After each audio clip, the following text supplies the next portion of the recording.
Guys, welcome to our channel depth study. जैसा कि आप जानते हैं कि हमारा बेसिक कंप्यूटर कोर्स चल रहा है। जितना भी बेसिक फंडामेंटल है वो हम आपको समझा रहे हैं और इसे पिछले कई क्लासेस हो चुकी हैं। अगर आप स्टार्टिंग से देखना चाहते हैं तो इसकी अलग से प्लेलिस्ट भी बनी हुई है चैनल पर, बेसिक कंप्यूटर कोर्स के नेम से। तो आप वहां पर जाकर विजिट कर सकते हैं और अपने नोट्स भी प्रिपेयर कर सकते हैं। यहाँ पर बेसिक फंडामेंटल का मतलब है यानी जो भी आपका बेसिक कंप्यूटर है इन थ्योरी, ठीक है, जो भी थ्योरी वाइज है वो हम पूरा कवर करा रहे हैं। क्योंकि आपको ये बात पता नहीं होगी या पता भी होगी कि देखिए दो चीज़ें होती हैं कंप्यूटर में, एक थ्योरी वाइज होता है, एक आपका प्रैक्टिकल होता है। एक बात आपको बता देकर नहीं पता है आपको, अगर आप प्रैक्टिकल में चाहे कितने भी अच्छे हो, अगर आपको थ्योरी नहीं आती है, थ्योरी का मतलब है कि जैसे कि अगर आप डेस्कटॉप ओपन करके बैठे हैं और आपको यही नहीं पता है कि ये डेस्कटॉप है, या मान लिया आपके जो सिस्टम आपने खोल रखा है उस पर आइकन्स होते हैं, यही आपको नहीं पता है कि वो आइकन है, तो कोई फ़ायदा नहीं है उस चीज़ का ना। तो इसीलिए आपसे कह रहे हैं आपको मेन फोकस जो है वो अपनी थ्योरी पर करना है। इसीलिए हम सबसे पहले थ्योरी कवर करा रहे हैं, उसके बाद आने वाले टाइम में हम आपको प्रैक्टिकली भी बताएंगे। ऐसा नहीं बताएंगे, पहले आपको थ्योरी वाइज अच्छे से समझ लेना है टॉपिक्स को, क्या टॉपिक है, क्या मैटर है, ठीक है। और अगर आपको कोई दिक्कत आ रही है तो आप नीचे हमें कमेंट कर सकते हैं, हम आपको उसके बारे में, उसकी प्रॉब्लम का सॉल्यूशन आपको बता देंगे। फिलहाल इससे पिछले क्लास में हमने आपको सिस्टम सॉफ्टवेयर के बारे में बताया था, ठीक है। सॉफ्टवेयर के बारे में मेनली बता रहे थे हम, और टू टाइप्स के थे मेनली। कौन कौन से, एक था हमारा एप्लीकेशन और दूसरा था सिस्टम सॉफ्टवेयर। अब जो हमारा एप्लीकेशन सॉफ्टवेयर था, सॉरी, जो हमारा सिस्टम सॉफ्टवेयर था, इसी में हमने आपको एक ओएस बताया था, ओएस फॉर ऑपरेटिंग सिस्टम, ठीक है। तो ऑपरेटिंग सिस्टम के बारे में हमने पिछले क्लास में कहा था कि हम ये डिटेल टॉपिक है वो उसको हम अगली क्लास में बताएंगे, क्योंकि पिछली वीडियो भी काफ़ी बड़ी हो गई थी। अब यहाँ पर आज के क्लास में हम आपको क्या बताएंगे, ऑपरेटिंग सिस्टम के बारे में। नाम तो आपने सुना ही होगा, शॉर्ट में इसको हम ओएस भी बोलते हैं, तो आप कंफ्यूज ना हो, ओएस फॉर ऑपरेटिंग सिस्टम। ये क्या है, एक सिस्टम सॉफ्टवेयर है। क्या है, एक सिस्टम सॉफ्टवेयर है, उसी का एग्जाम्पल ही है, तो आपको ये बात पता होनी चाहिए। क्या है, साफ पढ़ते हैं पहले। An operating system is a software, यानी क्या है, एक सॉफ्टवेयर प्रोग्राम है that controls the eternal activities. तो इसका मतलब क्या है, देखिए हाईलाइट भी क्या, इसका मतलब आपको केवल ये चीज़ याद ही रखनी है, बाकी तो आप याद रखेंगे लेकिन मेनली आपको यही याद रखना है। अगर आपसे एक लाइन में कोई पूछे कि ऑपरेटिंग सिस्टम क्या है, तो आप कहेंगे कि ये एक सिस्टम प्रोग्राम है जो क्या करता है, आपके जो भी कंप्यूटर के अंदर वाली गतिविधियाँ होती हैं उसको नियंत्रित करता है। हिंदी में बता दिया ये चीज़ हमने, इंग्लिश में आप बोलेंगे तो कंप्यूटर एक ऐसा सॉफ्टवेयर प्रोग्राम है जो जितनी भी हमारे कंप्यूटर हार्डवेयर में जितनी भी इंटरनल एक्टिविटीज़ होती है उनको कंट्रोल करने के लिए इसको बनाया गया है। अब साफ साफ ये लिखा ही है, activities of the computer hardware हमने आपको बता ही दिया। एंड प्रोवाइड्स यूज़र इंटरफेस, और यानी इंटरनल एक्टिविटीज़ को क्या करता है, कंट्रोल करता है, और साथ ही साथ आपके जो यूज़र है, यूज़र फॉर हमने आपको बताया था, जो भी कंप्यूटर चला रहा है उसे यूज़ कर रहा है उसे हम यूज़र कहेंगे।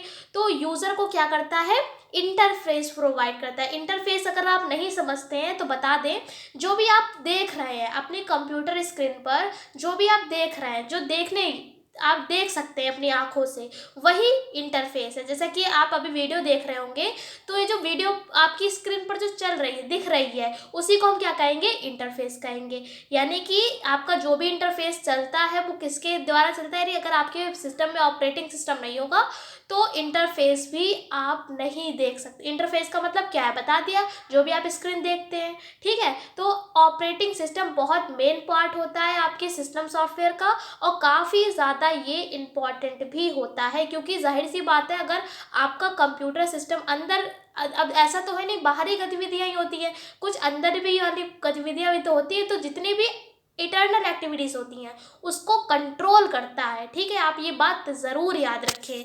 अब आगे बढ़ते हैं, आगे लिखा है, application software need to interact with the operating system for using hardware resources.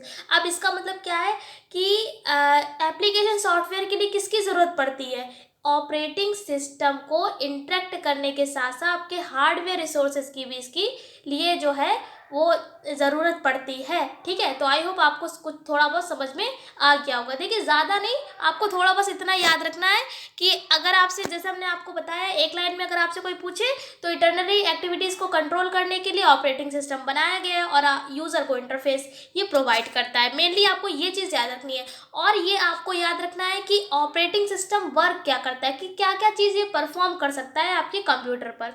तो क्या क्या करता है वो भी लिखा है। प्रोसेसर मैनेजमेंट, यानी जो जितनी भी प्रोसेसिंग होती है कंप्यूटर में वो इसको उसका मैनेजमेंट करता है। मेमोरी मैनेजमेंट, ठीक है, तो मेमोरी के बारे में तो हम आपको पहले ही बता चुके हैं।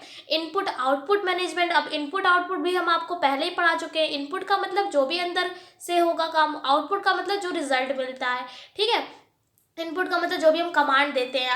अब इनपुट आउटपुट किस तरीके से होगा, कंप्यूटर में ऑपरेटिंग सिस्टम ये काम करता है, मैनेज करता है कि क्या चीज़ इनपुट है, क्या आउटपुट है। ठीक है, फाइल मैनेजमेंट इसी का वर्क होता है। और फिर शेड्यूलिंग मैनेजमेंट। अब ये शेड्यूलिंग मैनेजमेंट का क्या मतलब है, जैसे कि आपने एक शेड्यूल, जैसे आप अपना डेली का शेड्यूल बनाते हैं उसी टाइप से कंप्यूटर का भी शेड्यूल होता है।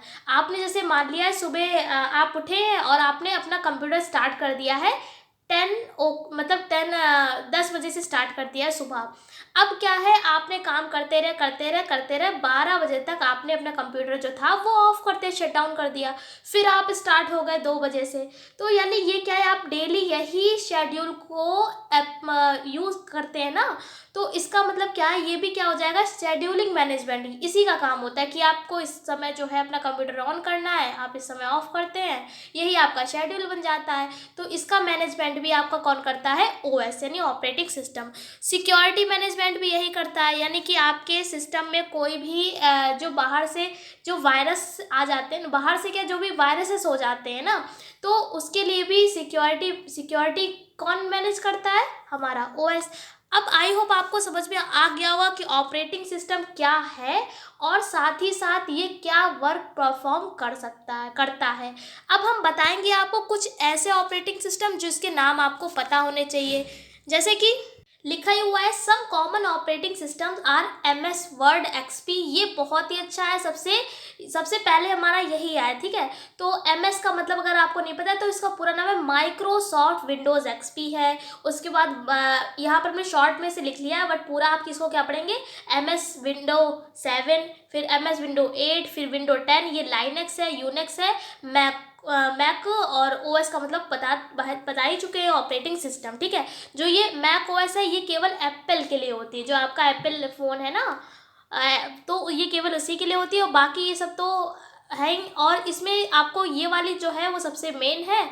और लेटेस्ट तो आप लेटेस्ट भी कई सारी, जैसे कि विंडो 7 जो है, 8 है, ये काफ़ी यूज़ की गई हैं। और आपको बस ये वाली याद रखनी है, जैसे कि MS विंडो XP। अगर आपसे कोई पूछने लगे कि किसी एक ऑपरेटिंग सिस्टम का आप नेम बताइए तो आपको यही वाली बतानी होगी। ठीक है, आपको ये चीज़ याद रखनी है।